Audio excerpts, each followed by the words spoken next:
Welcome to the Perinatal Wellbeing Podcast. I'm Christine, your host and certified perinatal mental health professional.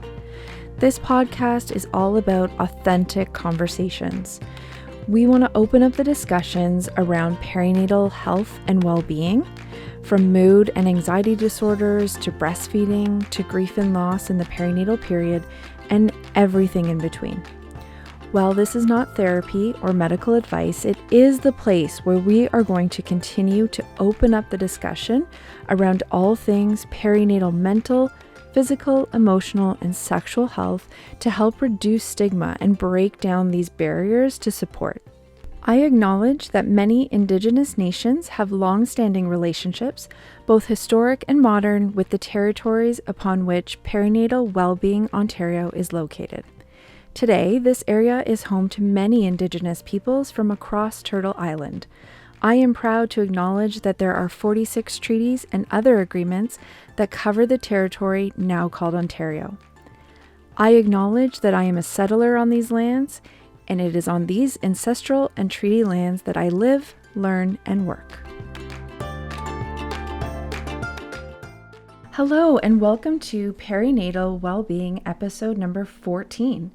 Today on the show, I have Kelley Hassanpour from Parenting from Within, and we are talking about the unrealistic expectations of motherhood.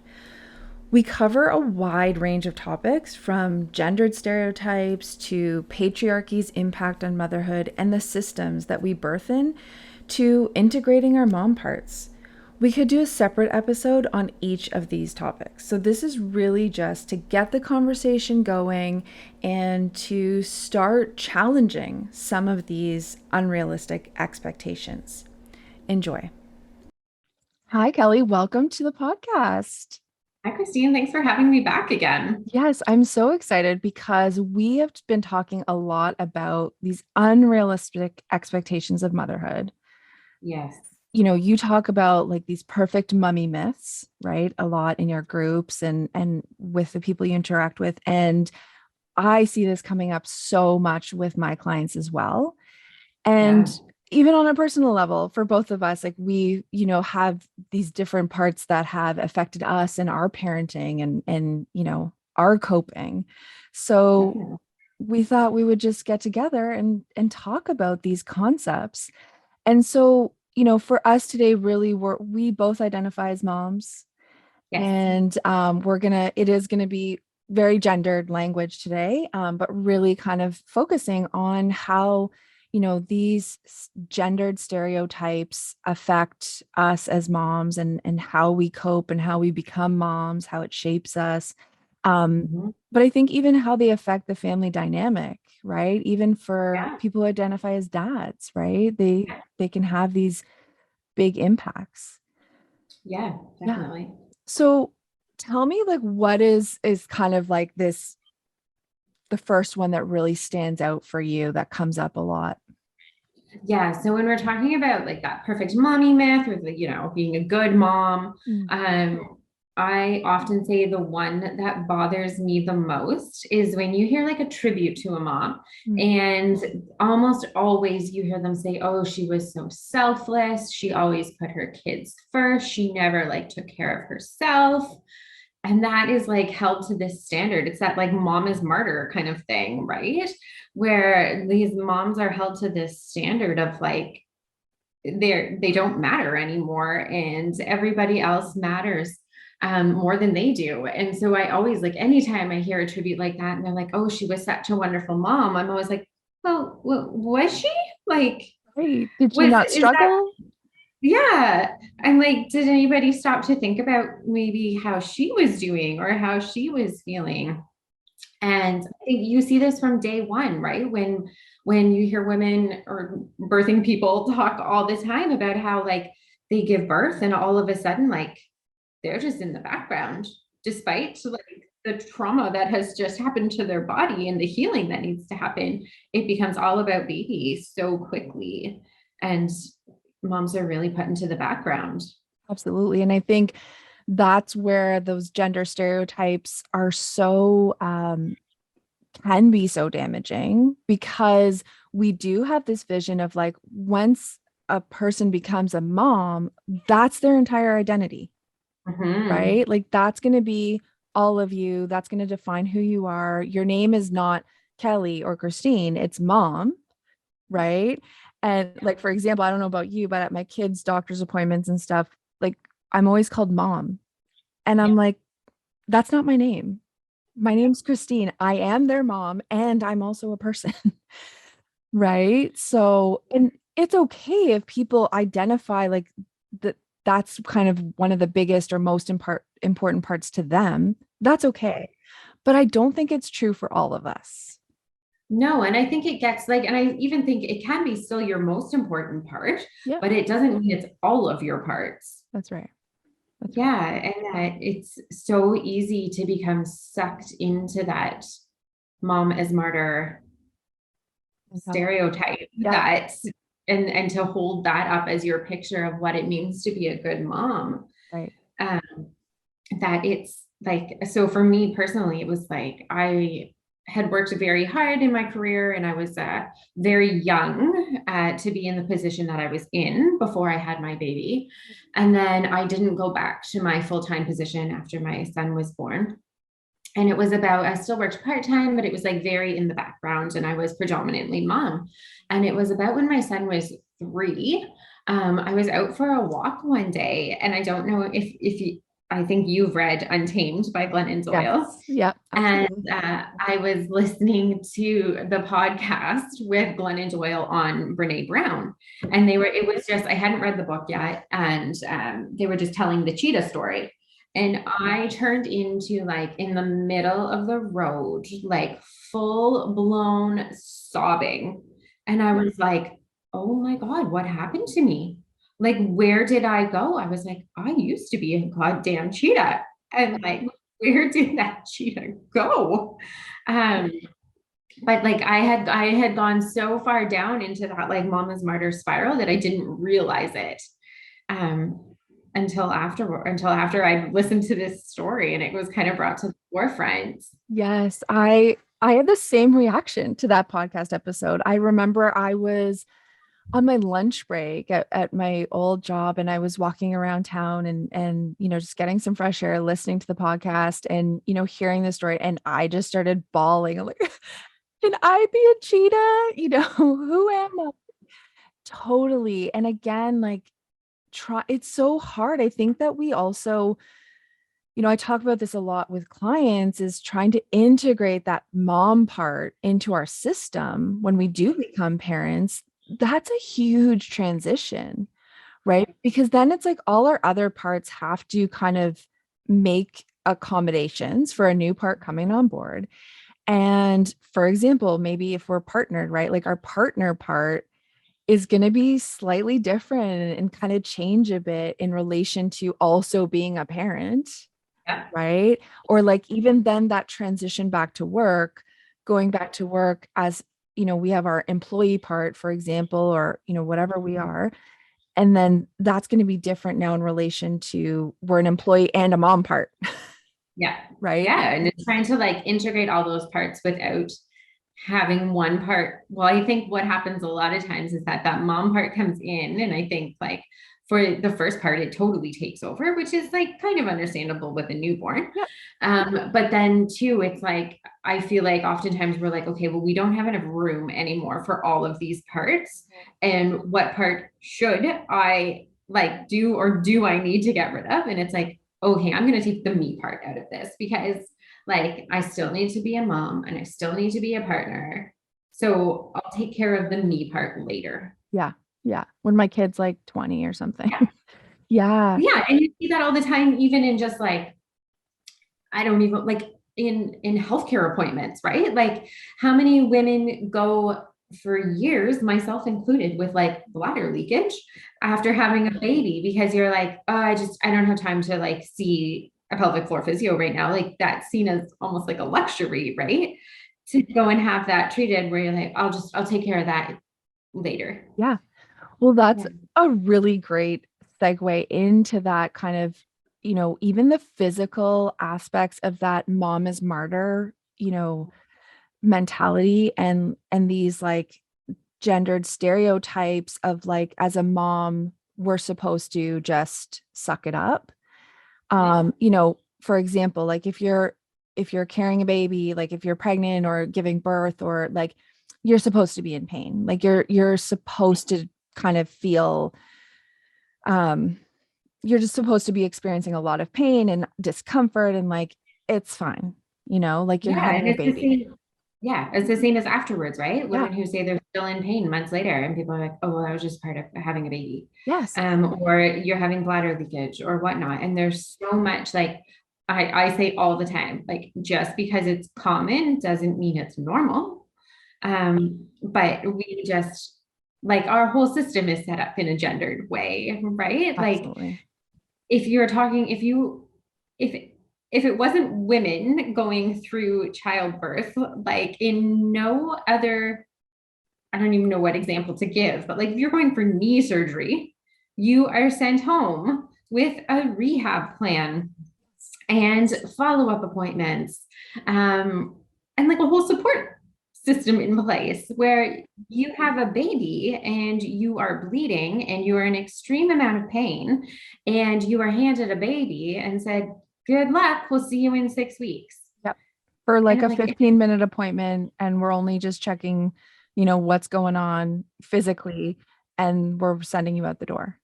yeah, and it's the same thing like when you talk about like perinatal mental health, like when you're talking now that like post-pandemic is potentially 1 in 3 women who are, or birthing people who are experiencing a perinatal mood or anxiety disorder, that is a significant number.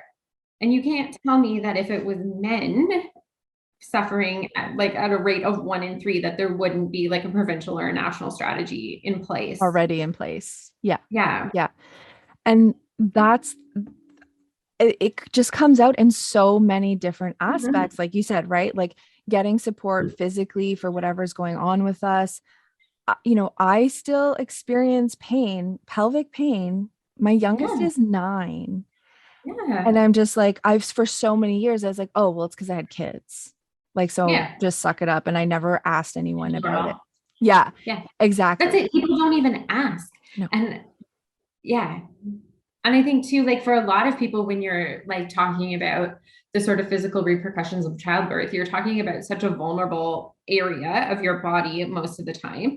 And because nobody talks about it, people just like they're embarrassed to ask Yeah. their healthcare provider. And the fact that your follow-up is 1 15-minute appointment potentially, it just like I think it makes you think your issue is insignificant. Right. And I think that, you know, sometimes people can kind of cringe or not understand, like when we talk about patriarchy and these gendered Mm-hmm. stereotypes, like, oh, here we go. Right. But I think this is where we see it, right? Is like you said, like this system, we do live in a patriarchal society. And so all of these systems are built that way to support the patriarchy. And so we are not given the care that we would in other settings, or, you know, we are not taken care of by healthcare providers in the way that we need to be, right? Absolutely, we are not.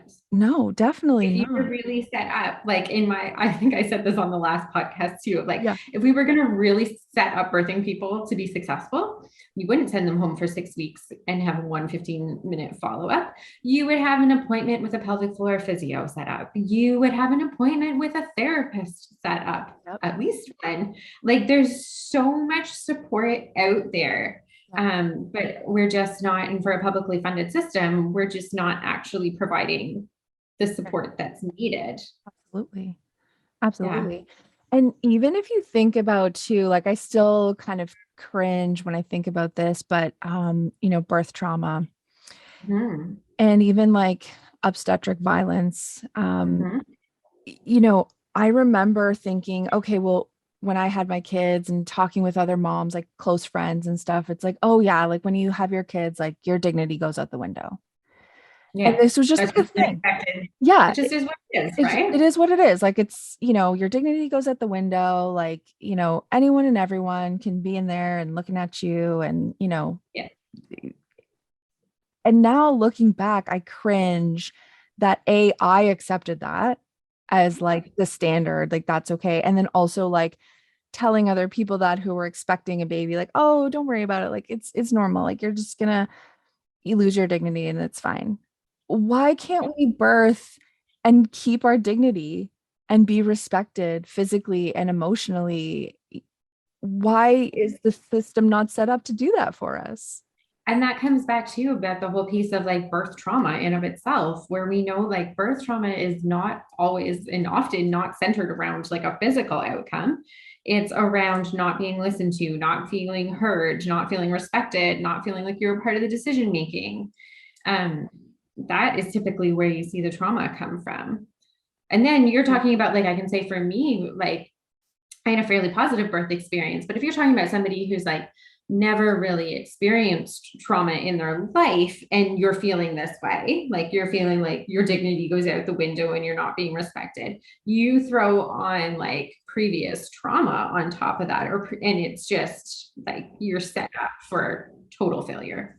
Like, Yeah, and that's not even like unless you have a doula or maybe like you're seeing midwives, right? But I had a family doctor who delivered my 3 kids, but there was never any discussion around trauma. Is there a history of trauma? Because that would be important to know, super important. absolutely going into the birthing experience, right? And even I've heard people who have alerted nurses, for example, when they get to the hospital, and it's kind of been brushed off, right? Yeah. I'm not saying all in all No. experiences, but it's not, I think, respected as much as it could be. But then I almost think too, like, because again, like not everyone is going to want to like broadcast their history of like trauma or abuse. That Absolutely. like maybe we should just be all assuming sort of that everyone is bringing something with them. And so everybody should be treated with the same like sort of baseline dignity, respect, Yeah. as if we did know that they had a history. Right. And that's again another systems issue where the Yeah. system is not trauma informed, right? No. So Oh no. you might have right. Yeah. Not even close. You might have some healthcare professionals here and there who on their own seek training and Mhm. seek themselves to be trauma informed, which is fantastic, but the system is not advocating for that, is not supporting that, on this No. system level. Yeah, so I was an NICU nurse for about 15 years Yeah. before my son was born, and I worked in education in an NICU as well. Right. And now I'm like, almost every parent who was in that NICU was experiencing like a level of trauma, and it was never. I have never had education on it previous to this, nor did I ever provide education on it. Right. And I'm like, now it just kind of boggles my mind that we wouldn't talk about this, but that's a whole systems level. There's just not the money for it and the time. And Yeah, which I think is hard, now when we're on this side and we're Mhm. providing support and we're working in the community and working with people who've had these types of experiences. That's where some frustration comes in, right? Is like sometimes I can feel like I'm just one person. I Yeah. can't change the system. And, lots of people are doing amazing work to be able to do that, right? Yeah, there is lots of people. It's Yeah. just finding those resources, right? Yes. And that's not always easy to do. Yeah, Yeah. absolutely. Those mummy myths, we touched on them a little bit, but kind of going back to that of how that myth of like the Mhm. perfect, feminine, natural, oh God, that word is a trigger word for me. Yeah. Natural mother, we're just Yeah. born knowing how to be a mom, right? How do you see it Yeah. affecting either yourself, like how has it affected you, and how has it affected the people you work with? Yeah, sure. So there is Sophie Brock, and she is out of Australia. And Right. she is like her research is all around the perfect mom, basically. I think it's the myth of the perfect mother or something like that. And Right. or the perfect mother myth, something like that. I'm gonna butcher it a little bit, obviously. But she describes it as like a fishbowl. And so she says, like, picture a glass fishbowl, and we are like the fish swimming in that fishbowl. And this is our home, and this is all we've ever known is life inside this fishbowl. But written on that fishbowl, like on the glass walls, is all of the things that make up the perfect mom. And we can like talk about what all those things are. And I think it means something slightly different for each person. But the whole point is like, you are the fish in that fishbowl, and you don't realize this is all you've ever known. And you've just been internalizing these messages your whole life. And so for most of us, we internalized what it meant to be a good mom from the time we were very little and being mothered ourselves. And so we just kind of like inherently internalized these messages, and now have come to believe like, oh, well, these are our beliefs of like what it means to be a good mom. And whether you're looking at it like from like whoever wrote that on the wall, whether it be your own family, your friends, the media, social media, all of that, right? Is just, you get these messages bombarded at you constantly without you even really realizing that it's happening, and you internalize that. And so I think like, especially when we talk about, in the groups that I run, we talk about sort of this perfect mommy myth. And then we talk about how, like, what are our responses to this? And a lot of times it's like the challenging feelings or the hard feelings that you'll feel in parenthood. And so I think you start to see things like grief and resentment and anger. And a lot of times that is like your response to like, you aren't meeting this perfect mommy myth. And so you feel the shame around that or the guilt around that. And so I always encourage people, I'm like, I get that completely. We all feel that mom guilt and that mom shame. But if you start to, and I was like, often that's when you start to hear those like should statements come out, and like you were having the should thoughts. Like I was just talking with you a little bit earlier about people who are like, well, my baby is napping, so I should be putting a sensory bin together for them to play with. And I'm like, anytime you start to hear that should in your head, like, I think that's a perfect opportunity to do a little like thought challenging and to stop and think like, why am I thinking I should do that? And to think like, is that actually my thought? Or am I just thinking like, do I actually want to spend that time putting a sensory bin together? That, you know, and if you do, that's great. Like there's nothing wrong with that. But if you don't, there is absolutely nothing wrong with that either. And you probably think you should do that because some account on your Instagram told you that it's a great way for your baby to develop, and also was probably trying to sell you a kit to do so as well. Right. Absolutely. I couldn't agree more. And that, you know, I like to say that should is a shame word, you know, which is again, that time to pay attention, right? If I say should, I need to stop and just take a moment. Where did this come from? And I think especially when those messages are internalized, like you said, in that fishbowl, and that's all we know at first, we don't even know, it's hard to even recognize how it's impacting us, right? Because we just think that's how I think and that's how it's supposed to be. And so we don't question. But it's, again, I think it's having these discussions. It's like hearing other people say like, oh, I don't want to make the sensory bin, or like, I don't want to bake, you know, oatmeal cookies or whatever, you know, like it's hearing other people, and then we can start questioning, wait a minute. Right. And what do I want to take, and what aligns with my values as being a parent versus like, what is the outside world telling me to do? Right. And we were saying, I was talking with a mom in a group this week, and a really good example, I think almost everybody can, well, maybe not in the last 2 years, but certainly before that, and maybe getting there now, is like taking the time to go have dinner with a friend, let's say, away. And I think every mom you talk to is like, but I felt so guilty for going. And that I should stay home with my baby all the time. And I'm like, there's the perfect example to be like, why are you thinking I should stay home with my baby?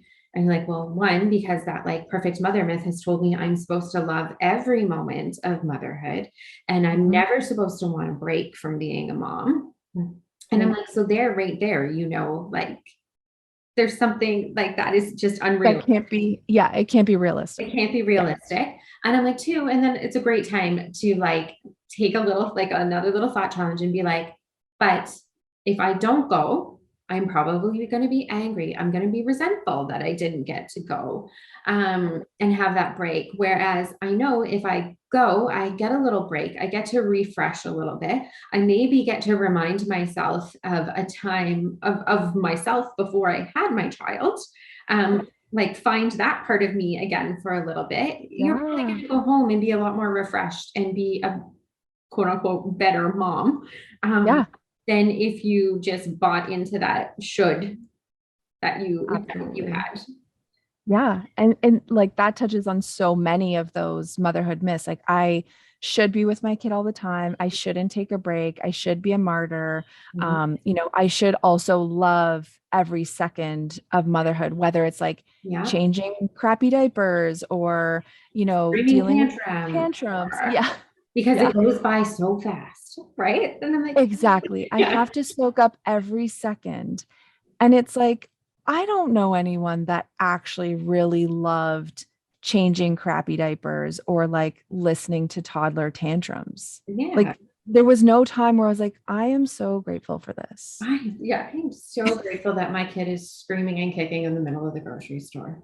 Yeah, like that's not what came up for me. It was more like profuse sweating and like, we got to get out of here.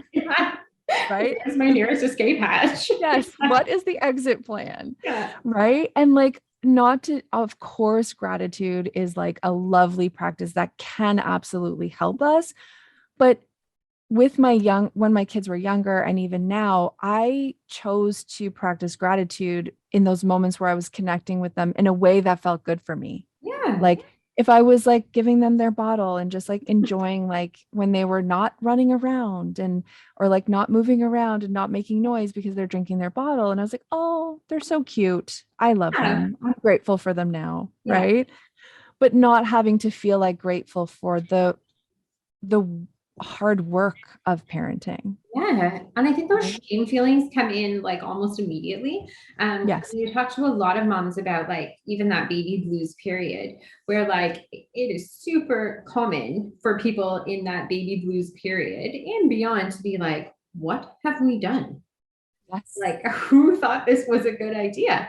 But then every mom you talk to is like the next immediate thought is like, oh my God, I'm a terrible mother for thinking that. 100%. And then that creates the discomfort, that creates the emotional kind of turmoil sometimes, right? It's not that I had this thought. It's that I'm judging the thought. Yeah. I'm judging myself for having the thought when we've talked a lot about on this podcast about intrusive thoughts. And I think it's so important to keep talking about it that like these thoughts pop in our head and like, this is a major transition. Like we planned our kids, like we were excited to have a kid, and I was a week overdue. So I was like, get this kid out. And then when he came out, I was like, oh shit, can we put him back? Like even just for the night. Like just give me another week. Let me wrap my head around this because like when he was, in the womb, I didn't have to worry about nursing him or trying to nurse him or like putting him to sleep, or I didn't have to change a diaper. He was just there. So what if we right? Yeah, exactly. Right. And so, I'm willing to bet like most of us have that thought, right? And again, it doesn't mean you don't love your kid, and it doesn't mean you're a bad mom. It's just, I think this is a part where I like love self-compassion and like how big of a difference it can make by just saying to yourself, like in like those moments where, especially in the beginning, when you were like, what have we just done, to be like, wow, this is really hard. Like no judgment, just like, and wow, you're having a really hard moment. And just like how that mindset can really like change the experience. And it's really like, I think taking the like judging your own thoughts out of it to just be like, this is hard. Absolutely. Yeah. And then that's when I see too, kind of what perpetuates the racing thoughts, the intrusive thoughts. If anxiety is present, Yeah. that's a factor, but the judgment and the shame that comes in, that continues the thoughts. And like, then people get nervous or scared. I don't want to have these thoughts. And so they Yeah. come in, more frequently. And so if absolutely compassion, self-compassion, it's like my favorite tool, right? Is Yeah. like, if we can bring that in, it can help alleviate so much, Yeah. right? And I think too, it's hard because again, like I know you know that I talk a lot about like these challenging feelings. And if we just talked about them and normalized them, we would all realize that we're not as alone in it.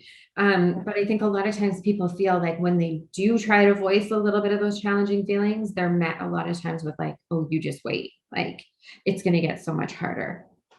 Or like, oh, it's not that bad. Or like, try X, Y, and Z. Where like a lot of times it's not, you don't want somebody to fix the problem because they can't fix it. They can't fix the hard. All you want is somebody to like hold a little space for those hard feelings and just Exactly. have you and just be heard. And we were talking yesterday with like, sometimes, when you're talking even with just with your partner about it, like you're like, and it comes down to anything, not just parenting, but like I love the like question of when you're talking to somebody else to be like, do you want me to fix this or do you just want me to listen?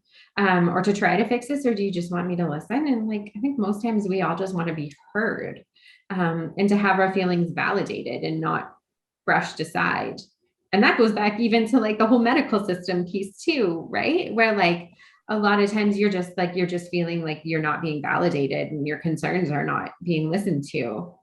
Absolutely. And that can definitely contribute to trauma, right? Mhm. Where, I'll have clients who they're like, well, my birth, it wasn't that bad, but, they're recognizing potentially these symptoms of PTSD. And they're not like high anxiety. They're not sure why this is coming up. Like, it wasn't that bad. I was fine. We survived. Baby's okay. And then when we do some exploring, it's like, well, I felt unsupported. No one asked me how I was. Again, that whole, all of this that we're talking about contributes to this, where women are treated as the vessel to bring the baby in, Yeah. right, to this world safely. Once that baby's here, then you take care of yourself, Yeah. right? And Like, the baby for most of the time too, but and the baby, right? Yeah, absolutely. yeah. But now we're focused on baby. Everyone asks how baby is. Yeah. I'll hold I the baby. Yes, I'll hold the baby, and like, so you can go do the laundry. Like, Where you're I like, don't want to do the I actually laundry. want to hold my baby most of the time Yeah. too. There's that whole like biological attachment thing happening where like it doesn't feel good for me for you to take my baby. Yes. It's going to hurt for me to walk to the laundry. So if you could Yeah. just put the laundry on, that would be Yeah. fantastic. That would be great. Exactly. Exactly. But And again, so, usually the mom will just be like, okay, yeah, because that's what like I whatever. should do. I Yeah, should exactly. let grandma hold the baby or Yeah, whatever. I should do the absolutely. laundry.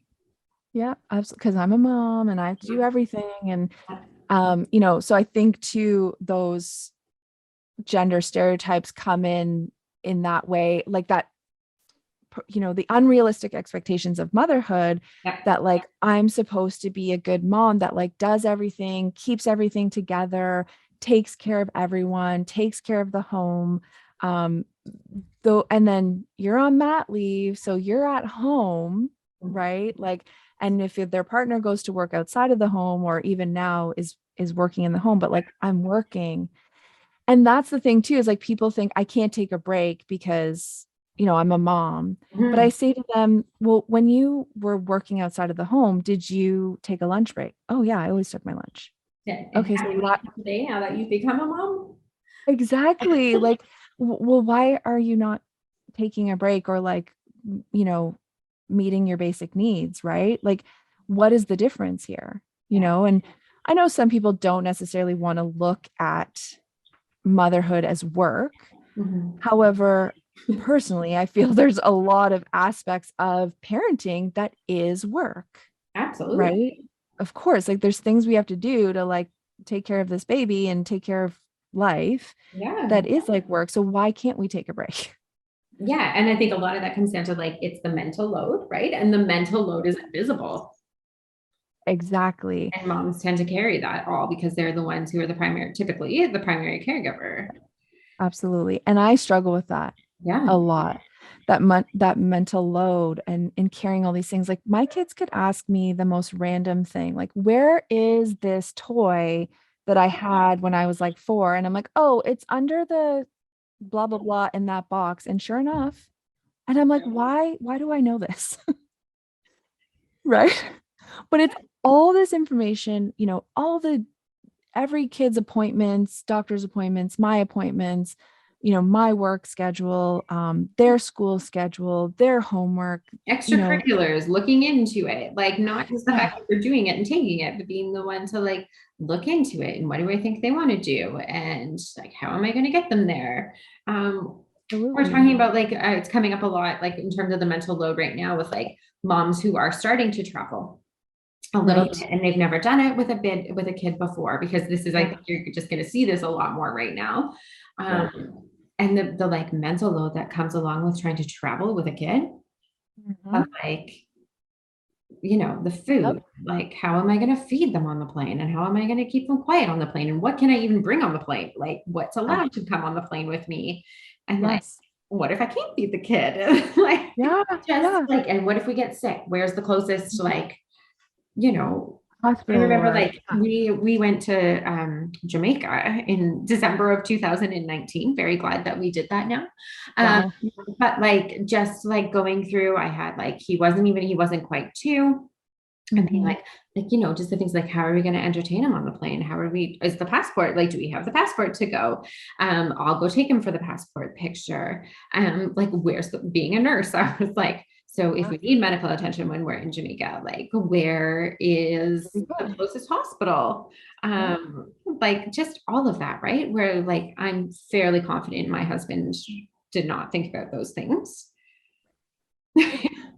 Trust me, I hear that. We travel to Northern Ireland, my husband's family is there. We travel a lot there.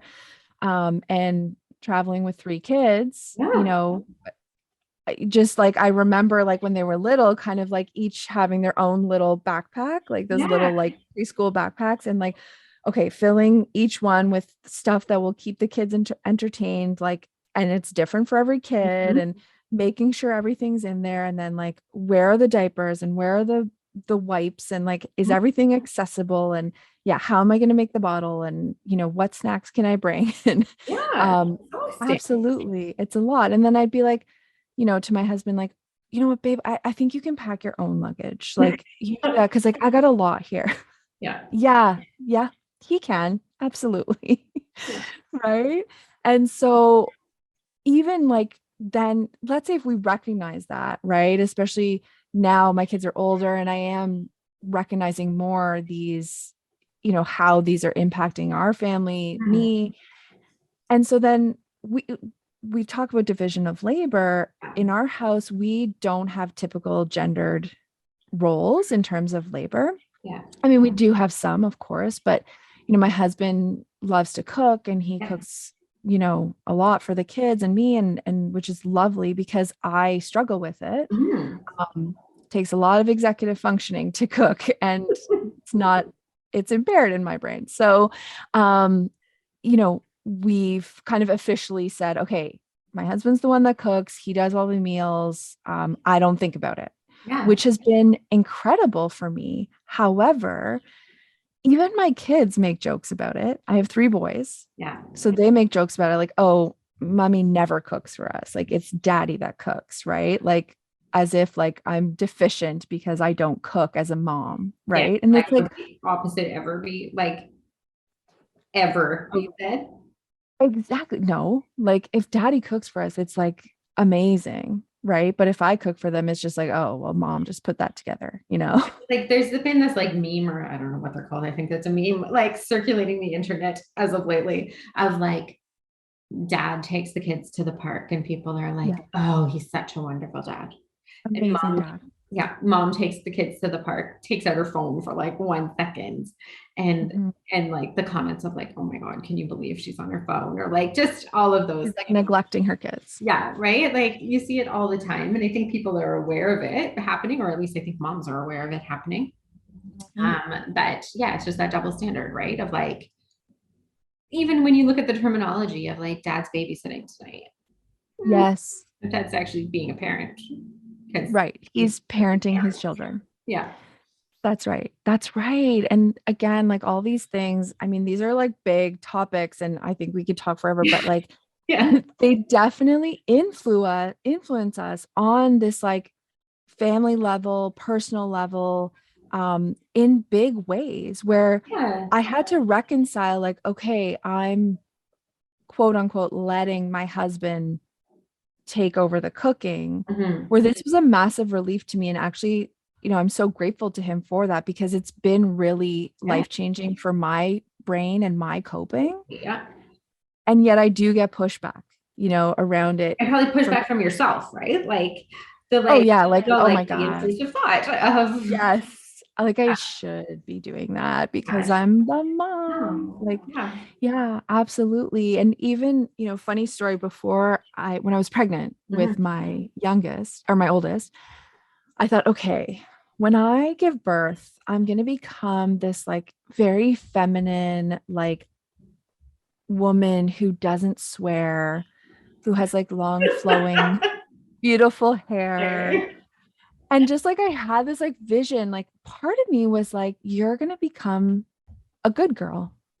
Like you're going to be a good woman, when you have a baby, because you're going to do this thing that is like you're meant to do because you're a woman. And like that didn't happen. I didn't. Yes, you I didn't didn't all of a stop. sudden become an entirely different person when your baby was born. No, I No. didn't. I didn't stop swearing. I was still me, like who I was. And it was just interesting that like I really honestly truly believed that I just would automatically kind of be this like gentler version of myself. So what's interesting is I'm in the like as you're talking about that, I'm thinking about there's a book right behind me. You can see it, obviously nobody else can. Yeah. It's called The Fourth Trimester.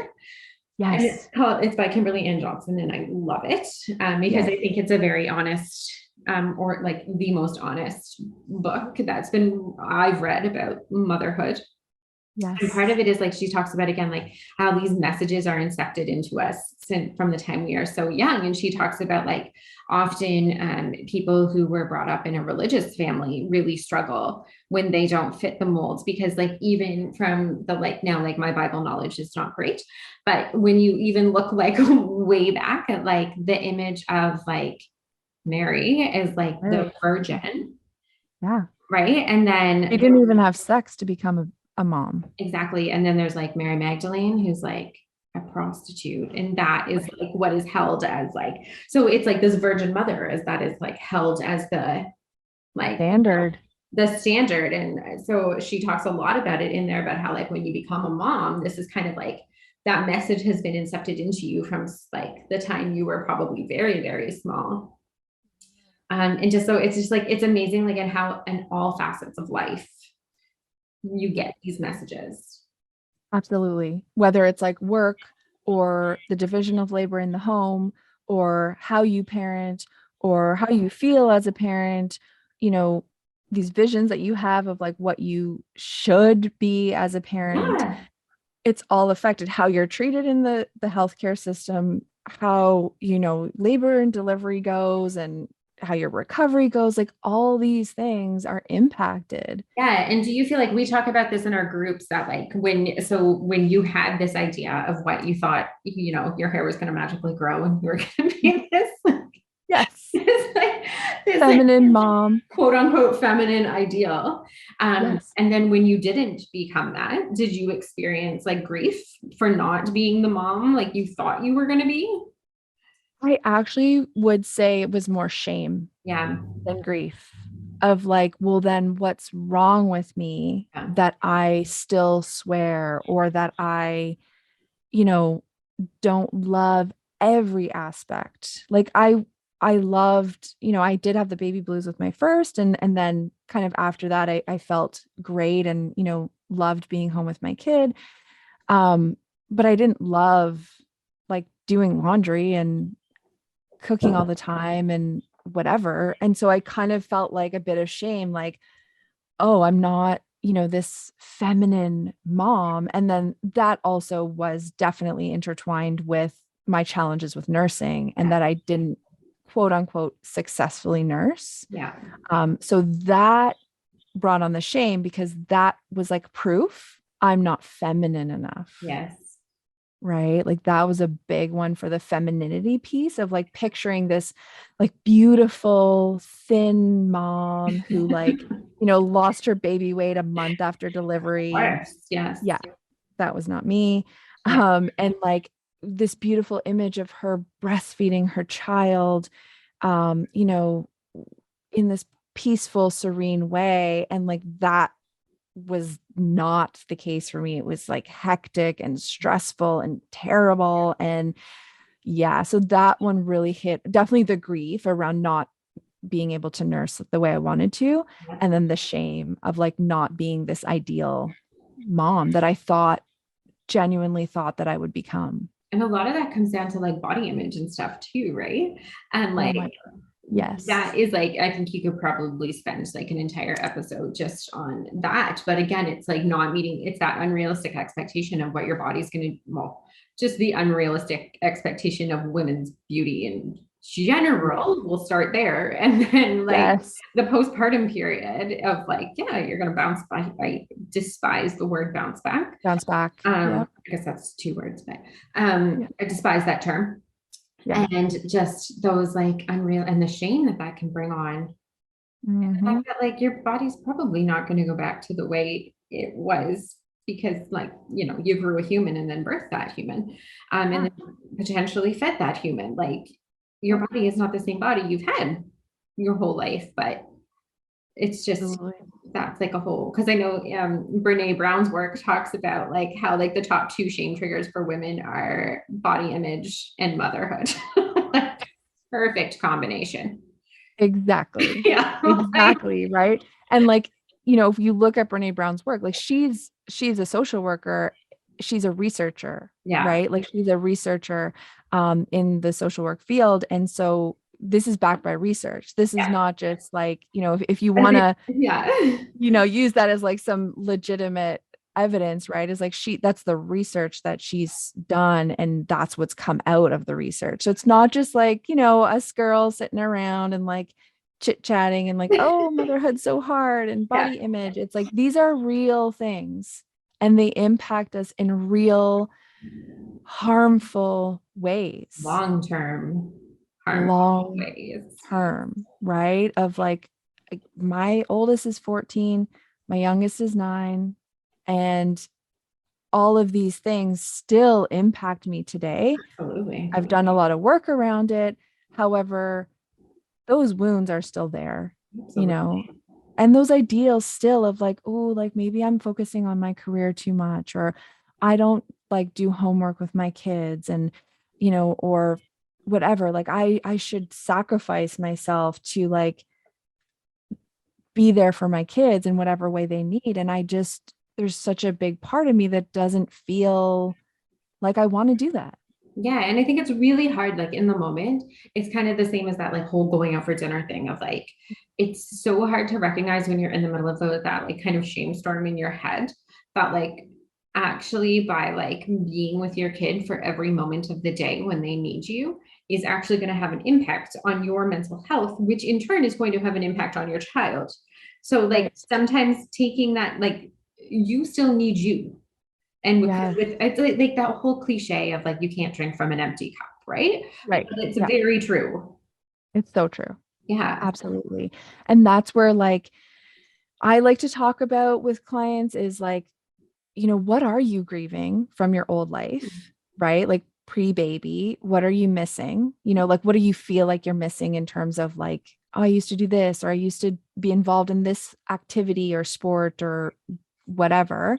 And what are realistically some things that maybe we can bring back and think about bringing back, like, after kind of recovery and kind of like maybe getting into a bit of a sort of kind of routine with baby.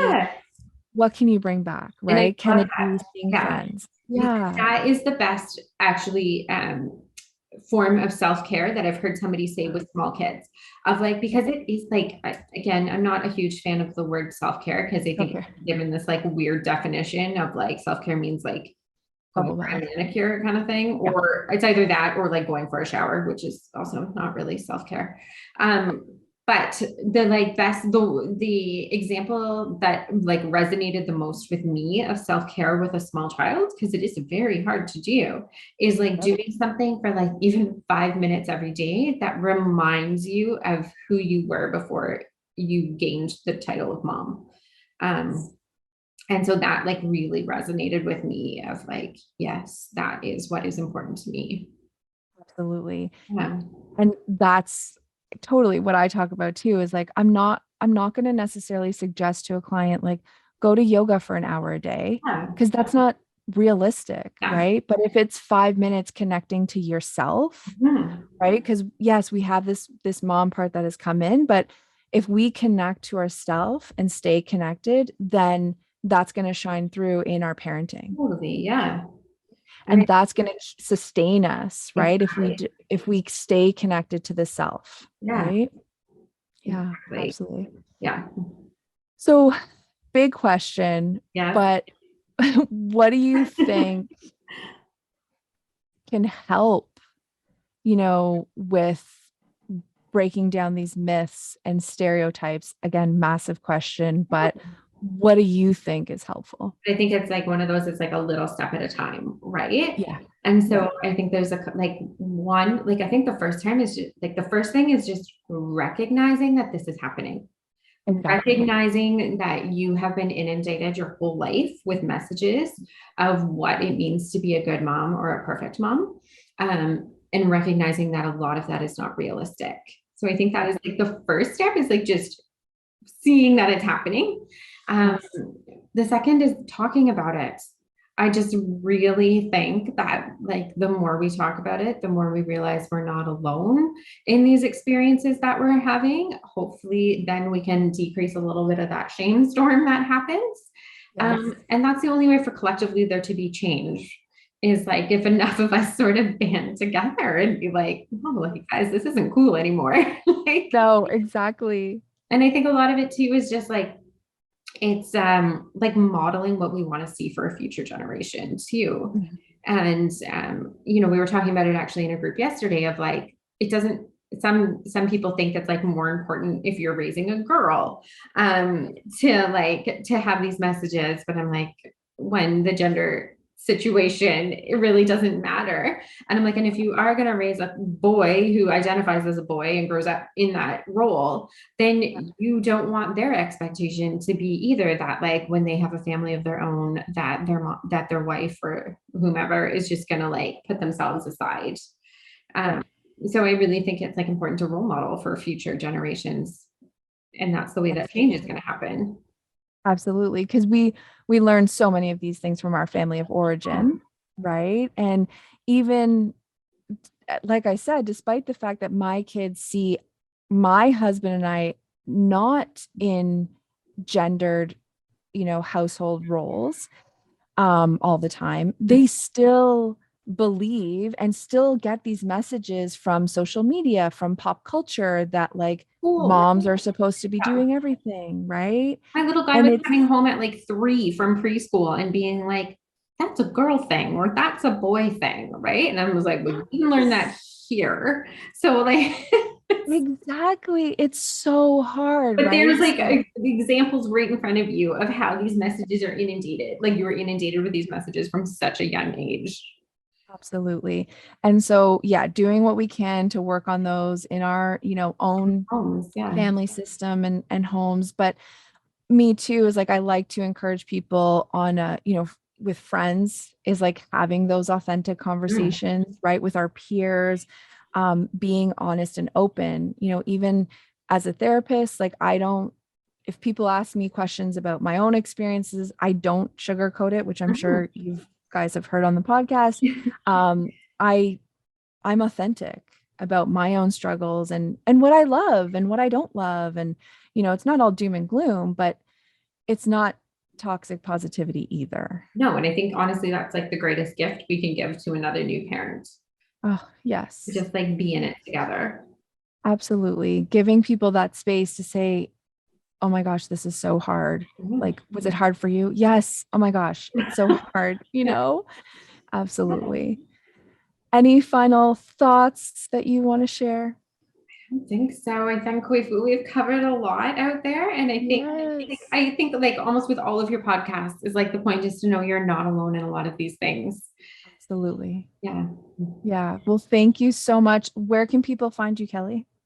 So they can find me at my business, which is called Parenting from Within. A website, www.parentingfromwithin.ca. And so there's information there about some of the groups that I run as well. And then you can find me on the social media as well, on Instagram at parenting_from_within_. Perfect.